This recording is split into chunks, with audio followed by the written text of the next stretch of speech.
মেয়ে আগে পড়াশোনা শেষ করুক, হয়তো ওর পছন্দের কেউ আছে, সময় হলে নিজেই বলবে। অযথা মেয়ের উপর প্রেশার দিও না।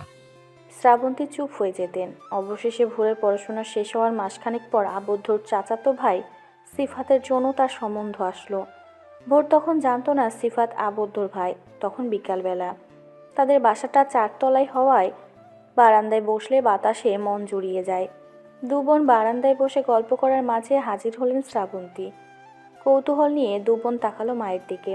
শ্রাবন্তী মেয়ের মাথায় হাত বুলিয়ে বললেন, তোর জন্য বিয়ের সম্বন্ধ এসেছে। ওনারা তোকে দেখতে ড্রয়িং রুমে বসে আছেন। আহমদ করিস না, তোর বাবাই কিন্তু এই সম্বন্ধটা এনেছেন। সকাল তখন ভোরের দিকে চেয়েছিল। মায়ের কথায় কেমন ফ্যাকাশে হয়ে গেল তার সুন্দর বোনের চেহারা। ভোরের মনে ছিল তখন হাহাকার, আবদ্ধ কি আসবে না? তার অপেক্ষা সুতোটা যে বৃহৎ নয়, কারণ সে মেয়ে। এতদিন মা বাবা বিয়ের কথা বলেনি, এখন যখন তার পড়াশোনা শেষ, মেয়ে বিয়ের উপযুক্ত হয়ে গেছে, তাহলে তো আর বসে থাকবে না। ভোর কান্না গেলে মায়ের দিকে তাকিয়ে প্রাণহীন হাসি হেসে বলল, তুমি যাও, আমি রেডি হয়ে আসছি। মেয়ের কথায় খুশিতে গদগদ কণ্ঠ শ্রাবন্তী বলল। সকাল মুখটাকে প্যাঁচার মতো করে হাঁটা দিল মায়ের পিছু পিছু। সবাই যেতেই ভোর টুকরে কেঁদে উঠল। ফোন হাতে নিয়ে আবারও ডায়াল করলো সে চিরপরিচিত নাম্বারে। সে আগের মতোই নাম্বার বন্ধ। ভোর মুখে হাত চেপে বিড়বিড় করে বলল, আমাদের কি আর দেখা হবে না আবদ্ধ? আমার যে আর অপেক্ষার ক্ষমতাটা কুলাচ্ছে না। শ্রীফাতদের ভোরকে পছন্দ হলে সেই দিনে আংটি পরিয়ে যায়। বিয়ের তারিখ পড়েছিল ঠিক 20 দিন পর। ভোর খেয়াল করেছিল যে ছেলেটার সাথে তার বিয়ে ঠিক হয়েছে, সেই ছেলেটার তার প্রতি কোনো ফিলিংস ছিল না, শুধু মাঝে মাঝে ফেসবুক মেসেঞ্জারে হাই হ্যালো পর্যন্ত সীমাবদ্ধ ছিল। ভোরও তখন এত গুরুত্ব দিল না। ভোরকে যখন বিয়ের দিন স্টেজে নিয়ে যাচ্ছিল, তখন কেন জানি মনে হচ্ছিল কেউ তার দিকে গভীর মনোযোগে তাকিয়ে আছে। ভোর সংশয় কাটাতে সামনে তাকালে থমকে যায়। সিফাতের জায়গায় এত বছর পর বরবেশে বসে থাকা ছেলেটাকে চিনতে ভুল হলো না। আবদ্ধকে দেখে অবাক হয়ে তাকিয়েছিল ভোর। নিজের ভ্রম ভেবে বার কয়েক চোখের পলক ফেলে তাকালো ভোর। না, এটা আবদ্ধই। আবদ্ধ আগের থেকেও আরো সুন্দর হয়ে গেছে। ভোর নিষ্পলক তাকিয়েছিল ক্ষণকাল। তবে হৃদয়ের কোথাও যেন অভিমান, রাগ, জেদ জেগে উঠেছিল আবদ্ধর জন্য। বারবার মস্তিষ্কের ভিতর থেকে কেউ যেন বলছে, তোকে ধোকা দেওয়া মানুষটা তোর সামনে। সেই থেকে ভোর আবদ্ধর সাথে ভালো করে কথা বলছে না।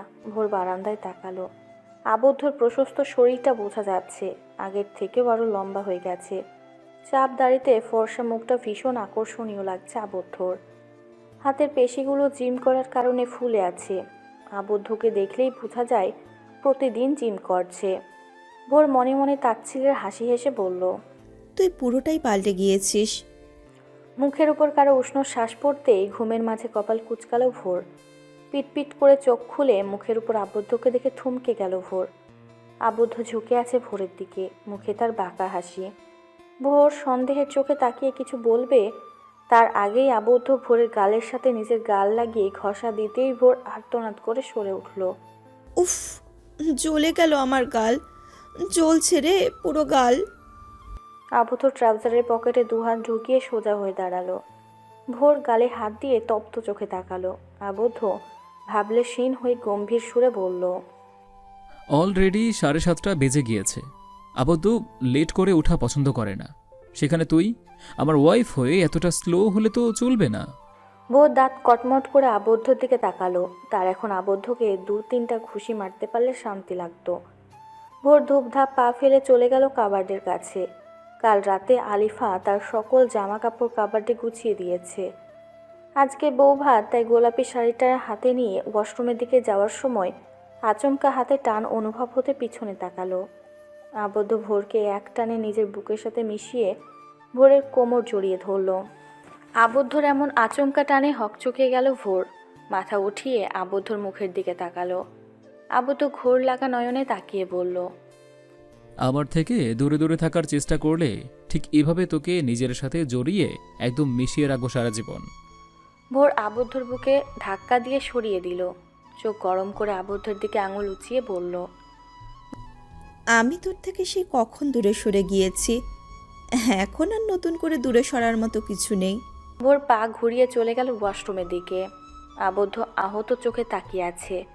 বুকের ভিতর চিনচিনে ব্যথাটা যেন আবারও শুরু হলো, যে ব্যথাটা আবদ্ধ গত 6 বছর ধরে বয়ে চলেছে। ভোর ওয়াশরুম থেকে বের হয়ে পুরো ঘরে চোখ বুলিয়ে কোথাও আবদ্ধকে দেখতে পেল না। আবদ্ধ হয়তো নিচে আছে ভেবে সে পরিপাটি হওয়ার মাঝেই ফুলও পেট নিয়ে হাজির হয় আলিফা। আলিফাকে দেখে ভোর মিষ্টি করে হেসে এগিয়ে গেল। আলিফা ভোরের পা থেকে মাথা অবধি দেখে মুগ্ধ হয়ে বলল, মাশাল্লাহ, তোকে খুব সুন্দর লাগছে। গোলাপি শাড়িতে তোকে ফুটন্ত গোলাপের মতন লাগছে ভোর। আলিফার প্রশংসায় লজ্জা পেল ভোর। লজ্জায় গালের লাল আভা ফুটে উঠল।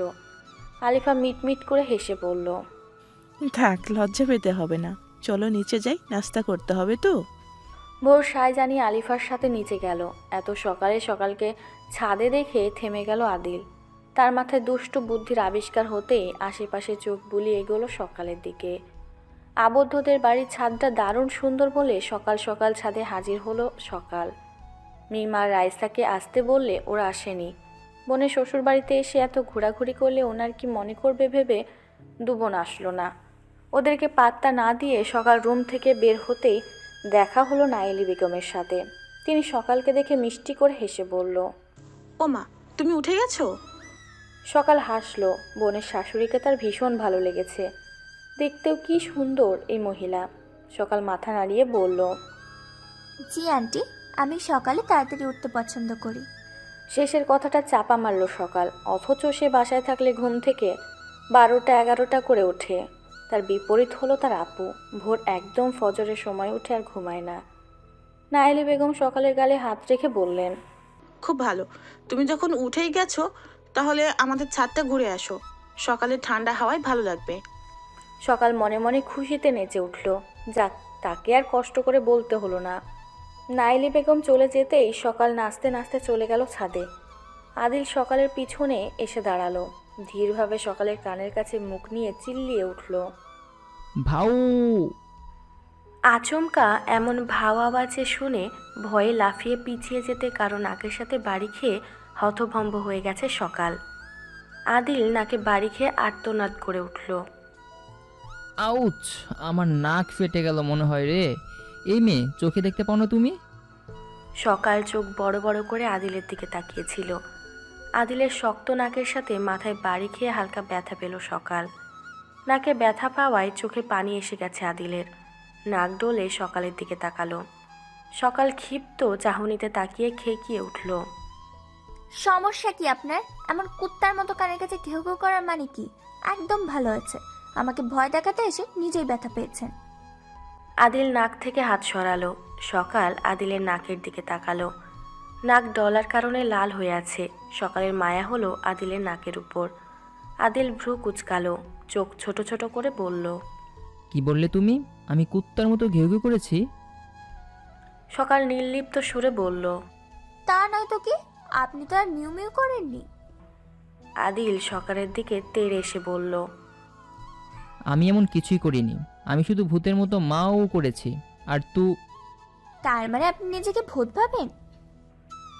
আদিল চোখ গরম করে তাকালো সকালের দিকে। মেয়েটা এত কথা পেঁচাতে পারে? আদিল ফোঁস করে শ্বাস ফেলে বলল, তুমি আসলে নির্বোধ একটা মেয়ে। সকাল হা করে তাকিয়ে আছে আদিলের দিকে। আদিল কথাটা বলেই ছাদ থেকে নেমে গেল। সকাল গাল ফুলিয়ে বিড়বিড় করে বলল, উনি মনে হয় মহাজ্ঞানী। বউ ভাতের অনুষ্ঠান শুরু হয়ে গেছে। ভোর একবার আশেপাশে তাকিয়ে আবদ্ধকে দেখার চেষ্টা করলো। সেই যে সকালে নাস্তার সময় দেখেছে, এখন পর্যন্ত তার দেখা নেই। সকালটাও এতক্ষণ তার পাশে থাকলেও এখন সে ছবি তুলতে ব্যস্ত। আলিফার শরীর একটু খারাপ লাগায় সে বিশ্রাম নিচ্ছে। ভোর একটা হিসেব এখনও মেলাতে পারছে না। তার যে সিফাতের সাথে বিয়ে না হয়ে আবদ্ধের সাথে হলো, সে বিষয়ে কারো কোনো কথা নেই। সবটা যেন এভাবেই হওয়ার কথা ছিল। মনে হচ্ছে বিয়েটা সিফাতের সাথে নয়, আবদ্ধের সাথেই হতো। কোথাও একটা মনে হচ্ছে খটকা রয়েছে। এর পেছনে কিছু একটা তো লুকিয়ে আছে, যেটা ভোর জানে না। তাহলে কি সত্যি কিছু একটা তার থেকে লুকিয়েছে সবাই? এত কিছু চিন্তার মাঝে ভোরের চোখ আটকে গেল আবদ্ধের উপর। কালো কোটের ভিতর সাদা শার্ট, কালো প্যান্ট পরিহিত আবদ্ধকে দেখে মুগ্ধ হলো ভোর। সেই আগের মতোই আবদ্ধকে কালো রঙের জামা হোক বা কোটে ভোরের কাছে সব সময় আকর্ষণীয় লাগে। আবদ্ধর গায়ের রং ফর্সা হওয়ায় মুখের চাপ দাড়িতে ভীষণ সুন্দর লাগছে। চুলগুলো জেল দিয়ে সেট করে রেখেছে আজকে। ভোর নিজের অজান্তেই মনে মনে আওড়ালো। আমার সুদর্শন আবদ্ধ। পর মুহূর্তে নিজেকে অদৃশ্য করে এক থাপ্পড় লাগালো ভোর। এই বেয়াদবটাকে এভাবে দেখা উচিত না, ধোকাবাজ ছেলে। ভোর চোখ নামিয়ে নিল। তবুও বারবার আবদ্ধের দিকে দৃষ্টি চলে যাচ্ছে। আবদ্ধ যতবার ভোরের দিকে তাকিয়েছে ঠিক ততবার নিজেকে সামলিয়েছে। বুকের বাম পাশে হাত রেখে মুখ দিয়ে শ্বাস ফেলল আবদ্ধ। মেয়েটা মনে হয় তাকে মেরে ফেলবে। আবদ্ধ নিজেকে কঠিনভাবে নিয়ন্ত্রণ করল। লাল রঙের শাড়ি পরিহিত ভোরকে আবদ্ধের কাছে কোনো জীবন্ত লাল গোলাপ মনে হচ্ছে। আবদ্ধ আবারও ভোরের দিকে তাকালো। হিট করে যেন তার সকল মুগ্ধতা হাওয়ায় মিলিয়ে গেল। চোয়াল শক্ত করে এগিয়ে গেল ভোরের দিকে। আসসালামু আলাইকুম ভাবি, আমি নাদিম, আবদ্ধ ভাইয়ের কাজিন। হাত বাড়িয়ে কথাটা বলল নাদিম। ভোর মুচকি হেসে যেই নাদিমের হাতের সাথে হাত মিলাতে যাবে তখনই কোথা থেকে আবদ্ধ হয়ে সে নাদিমের বাড়িয়ে রাখা হাতের সাথে নিজের হাত মিলালো। আবদ্ধর কাজে ভোর আর নাদিম হক চকালো। আবদ্ধ অতশত পাত্তা না দিয়ে বলল, কেমন আছিস নাদু? ভাই থাকতে ভাবির সাথে হাত মিলানোর দরকার নেই। ভাই পছন্দ করে না এসব। নাদিম মেকি হাসি দিয়ে বলল, সরি ভাই, আলহামদুলিল্লাহ ভালো আছি। আচ্ছা তোমরা থাকো, আমি আসি। ভাবি আসি। শেষের কথাটা ভোরের দিকে তাকিয়ে বলল। ভোরও মেকি হাসি দিয়ে মাথা নাড়ল। নাদিম প্রস্থান নিতেই আবদ্ধ ভোরের পাশে বসল। ভোর যে হাত দিয়ে নাদিমের সাথে হাত মেলাতে গেল আবদ্ধ সবার আড়ালে সেই হাতটা চেপে ধরল। ভোর ব্যথায় নাক মুখ কুচকে আবদ্ধের দিকে তাকালো। ব্যথাতুর কণ্ঠে বলল, আমি হাতে ব্যথা পাচ্ছি আবদ্ধ, হাতটা ছাড়। আবদ্ধ ভোরের মুখের দিকে তাকালো। হাত আগের মতোই ধরে রেখে বলল, তুই ওর সাথে হাত মিলাতে যাচ্ছিলি কেন? তোকে নিষেধ করেছিলাম অচেনা কোনো ছেলের সাথে। কথাগুলো বলেই আবদ্ধর হাত থেকে নিজের হাত জোর করে ছাড়িয়ে নিল ভোর। আবদ্ধ অবাক হয়ে তাকিয়ে আছে ভোরের দিকে। ভোরের কথাগুলো তার হৃদয় তীরের মতো বিঁধল। আবদ্ধ দাঁত চেপে সেখান থেকে উঠে চলে গেল। ভোরদের বাড়ির সবাই এসেছে। শ্রাবন্তী আক্তার মেয়েকে গিয়ে জড়িয়ে ধরল। কালকে থেকে মেয়েটার জন্য বুকের ভিতর হাহাকার করছিল। ভোরকে জড়িয়ে ধরতেই যেন শান্ত হলেন তিনি। সকাল মা আর বোনের এত দরদ দেখে মুখ লটকে আছে। শ্রাবন্তী আসতেই সকালকে নিজের সাথে সাথে রাখছে। বিয়ে বাড়িতে কত ছেলে আছে, এভাবে তো আর সবার মাঝে জোয়ান মেয়েকে ছেড়ে রাখা যায় না।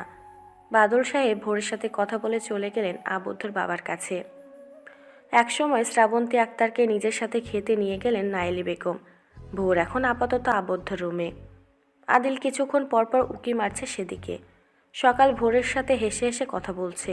আদিল ভাবল, মেয়েটা এখন কি সুন্দর হেসে হেসে কথা বলছে, অথচ তার সাথে কথা বলার সময় মনে হয় মুখে তিতা করলা মেখে বসে আছে। আদিল মনে মনে আফসোস করল, তার মতো হ্যান্ডসাম বয়কে এই মেয়ে কীভাবে ইগনোর করছে। যেখানে ভার্সিটির সুন্দরী মেয়েরা তার সাথে লাইন মারতে হুমড়ি খেয়ে পড়ে, আদিল এই নিয়ে সকালকে পরে দেখে নেবে। মেয়েটার ভাব বেড়েছে। বৌভাতে অনুষ্ঠান শেষ হলো অনেকক্ষণ আগে। আজকে ভোর আর আবদ্ধ ভোরদের বাড়িতে যাবে। আবদ্ধ নিজের গাড়ি নিয়ে যাবে বলেছে, এতে কেউ অমত করেনি। সকাল ভোরের পাশে বসলো। ড্রাইভিং সিটে আবদ্ধ বসলো। তার পাশে আদিল এসে বসে গেল। আবদ্ধ ভোরের দিকে তাকালো। সকালের সাথে টুকটাক কথা বলছে। ভোর আর চোখে আবদ্ধকে দেখার চেষ্টা করলো। আবদ্ধ সামনের দিকে থাকায় দেখতে পেল না। আবদ্ধরা বাসায় আসতে শ্রাবন্তী ব্যস্ত হলো আপ্যায়ন করতে। প্রথমবার মেয়ের জামাই বাসায় আসলো। বাদল সাহেবও ব্যস্ত হলেন। ভোর কোনো দিকে না তাকিয়ে চলে গেল নিজের রুমের দিকে। আবদ্ধ ভোরের পিছনে যাওয়া ধরতেই ভোরের সব কাজিন ঝেঁকে ধরল তাকে। অজ্ঞতার যাওয়া হলো না তার। নাস্তা পানি করার পর সকলে সিদ্ধান্ত নিল তারা ছাদে আড্ডা দেবে। প্ল্যানটা ছিল সকালের। মিম আর রাইসা সহ আরও কয়েকজন সামিল ছিল এই প্ল্যানে। এতগুলো মেয়ের মাঝে আদিল এক অসহায় প্রতীকের ন্যায় বসে আছে। তার সাথে ছেলে বলতে একটা ছেলেই আছে, তাও ভোরের একমাত্র মামার ছেলে আশিক। এতক্ষণ আশিকের সাথে সে আড্ডা দিচ্ছিল আশিকের গিটার নিয়ে। সকাল তাকে বলল গিটার নিয়ে আসতে। আদিল গিটার বাজাতে পারে বিধায় কিছুক্ষণ টুংটাং করলো। আশিক আদিলকে জিজ্ঞেস করলো, তুমি গিটার বাজাতে পারো? আদিল মুচকি হেসে বলল, ভাইয়ের থেকে শিখেছি। তখন ছাদে হাজির হলো আবদ্ধ আর ভোর। সকালই ওদের টেনে নিয়ে এসেছে। সবাই নিজ নিজ জায়গায় বসতে সকাল বলল, শোনো, আমরা একটা গেম খেলবো। কি গেম? লুডো? সকাল বিরক্ত হয়ে তাকালো আদিলের দিকে। ছেলেটা সব সময় তার কথার মাঝে নাক গলাবে। সকাল তপ্ত সুরে বলল, জি না, খেলাটা হলো লটারি খেলা। মানে এখানে যতজন আছে ততজনের জন্য কাগজে আলাদা আলাদা করে কিছু লেখা থাকবে, যেমন গান, নাচ, কবিতা আর অনেক কিছু। তো এখানে প্রথমে বোতল ঘোরানো হবে। বোতল ঘুরিয়ে যার দিকে বোতলের মুখ থাকবে তাকে যে কোনো একটা কাগজ নিতে হবে। কাগজে যেটা লেখা থাকবে সেই মানুষটাকে সেটাই করতে হবে। বুঝেছো সবাই? সবাই মাথা নাড়ালো। আবদ্ধর দৃষ্টি তখন ভোরের দিকে। মেয়েটা তার দিকে একবারও তাকাচ্ছে না। প্রথমে মিম বোতল ঘোরালো। ভাগ্যক্রমে তখন বোতলের মুখটা আবদ্ধের দিকে থেমে গেল। সবাই একসাথে চিল্লিয়ে উঠল। ভোর তখন আবদ্ধর দিকে তাকালো। সকাল কাগজের বক্সটা এগিয়ে দিতেই আবদ্ধ একটা কাগজ নিল। কাগজটা খুলতেই দেখলো গান। সকাল উৎসুক হয়ে জিজ্ঞেস করলো, কি হয়েছে ভাইয়া? আবদ্ধ আবারও ভোরের দিকে তাকালো। বলল, গান? আবদ্ধর কথায় হৈ হৈ করে উঠল সবাই। সকাল বলল, আপনাকে গান গাইতে হবে, কিন্তু ভাইয়া গান না গাইলে কিন্তু হবে না। আবদ্ধ সবার দিকে তাকিয়ে হেসে বলল, অবশ্যই গাইব, অন্তত বউয়ের জন্য হলেও গাইতে হবে। সবাই মিট মিট করে হেসে উঠল। ভোর তখন আবদ্ধের দিক থেকে চোখ নামিয়ে নিল। আবদ্ধর গান গাওয়া মানে অন্য কিছু, এক অন্য অনুভূতি। আবদ্ধ গান গাইবে শুনে বুকের ভিতর ধুকপুক করছে ভোরের। একবার কলেজ ফাংশনে আবদ্ধ গানে নাম দিয়েছিল। সেদিনই আবদ্ধর প্রতি আরও মুগ্ধ হলো ভোর। আবদ্ধ তখন গান গাওয়ার পুরোটা সময় ভোরের দিকে তাকিয়েছিল। তখন দুজনের মধ্যে ছিল এক মিষ্টি অনুভূতি, ছিল দুষ্টু মিষ্টি ভালোবাসার বন্ধন। কিন্তু সেগুলো যে অতীত। ভোর মনে মনে তীব্রভাবে চাইলেও আবদ্ধ গান যেন না গায়। সে চায় না আর সে পুরনো অনুভূতিগুলো জাগাতে। কিন্তু তার মনের কথাই কি আর সব হবে? কখনো হবে না। जो तुम न हो तो हम भी हम नहीं, जो तुम न हो तो हम भी हम नहीं, न चाहिए कुछ तुमसे ज्यादा तुमसे कम नहीं, जो तुम न हो। ভোর স্থির চোখে তাকিয়ে আছে আবদ্ধের দিকে। আবদ্ধের দৃষ্টি তখনও ভোরের দিকে অটল। গান গাওয়ার পুরোটা সময় ভোরের চোখের দিকে চেয়েছিল আবদ্ধ। গানের প্রত্যেকটা কথা যেন ভোরকে উদ্দেশ্য করে গাওয়া। আবদ্ধ খুব করে চাইছে ভোর একটু মুচকি হাসুক তার দিকে তাকিয়ে। সে প্রাণ জোড়াবে সেই হাসি দেখে। আবদ্ধর গান গাওয়া শেষ হতেই সবাই হাততালি দিয়ে উঠল। হাততালির আওয়াজ শুনে আবদ্ধের চোখ থেকে চোখ নামিয়ে নিল ভোর। বুকের ভিতর এখনো দামামা বাজিয়ে যাচ্ছে। এই গানটা গাওয়ার কোনো মানে হলো? আবার সবার সামনে কিভাবে তার দিকে অমন নজরে তাকিয়েছিল। আদিল হৈ হৈ করে বলল, ওয়া ভাই, কি গান গাইলি তুমি, একদম আবদ্ধ কপাল কুঁচকে তাকাতেই থেমে গেল আদিল। ভাইয়ের থেকে চোখ সরিয়ে সবার দিকে তাকালো। সবাই চোখ বড় বড় করে তার দিকে চেয়ে আছে। একটু আগে কি বলতে যাচ্ছিল সে। ভাগ্যিস পুরো কথাটা বলেনি, নাহলে সবাই তার ইজ্জত নিয়ে হাসাহাসি করত। সে যে রোম্যান্টিক মোডে চলে গিয়েছিল সেটা নিজের ভিতরেই থাক। সকাল মনে মনে আদিলকে গালি দিয়ে হাসি মুখে আবদ্ধকে বলল, আপনি গানের গলাটা তো জোস ভাইয়া। খেলার প্রথমে এত সুন্দর একটা গান শুনে মন ভরে গেল। আবদ্ধ মুচকি হাসলো। আদিলের হাতে গিটার দিয়ে উঠে দাঁড়ালো। সবাই কৌতূহল নিয়ে তাকালো আবদ্ধের দিকে। আবদ্ধ সবার দিকে তাকিয়ে বলল, তোমরা এনজয় করো, আমার একটা জরুরি কাজ আছে, আমি আসছি। শেষের কথাটা ভোরের দিকে তাকিয়ে বলল। ভোর আবদ্ধর দিকে তাকালো। আবদ্ধ মলিন হেসে প্রস্থান নিল সেখান থেকে। ভোর আবদ্ধর যাওয়ার দিকে তাকিয়ে আছে। আবদ্ধর মলিন হাসিটা দেখে ভোরের বুকের ভিতর চিনচিনে ব্যথা করে উঠল। আচ্ছা, আবদ্ধ ওভাবে হাসলো কেন? যেন সে ভালো নেই। আপনাকে অসংখ্য ধন্যবাদ আঙ্কেল। বাদল সাহেব হাসলেন। আবদ্ধকে জড়িয়ে ধরে বললেন, এখন তো বাবা বলো, এখানে ধন্যবাদ দেওয়ার মতো কিছুই নেই। আমি শুধু তোমাকে দেওয়ার ওয়াদাটা পূরণ করছি। কিন্তু ভোরকে সব কথা খুলে বলছো? মেয়েটা আমার খুব জেদি, জানো নিশ্চয়ই। আবদ্ধ হাসলো। বাদল সাহেবের দুহাত নিজের হাতের মুঠোয় নিয়ে আবদ্ধ বলল, এখনও জানাই নেই, তবে খুব শীঘ্রই জানাবো। তবে আপনি যে আমার উপর এভাবে বিশ্বাস আর ভরসা রেখেছেন, এর জন্য আমি সারা জীবন কৃতজ্ঞ থাকব।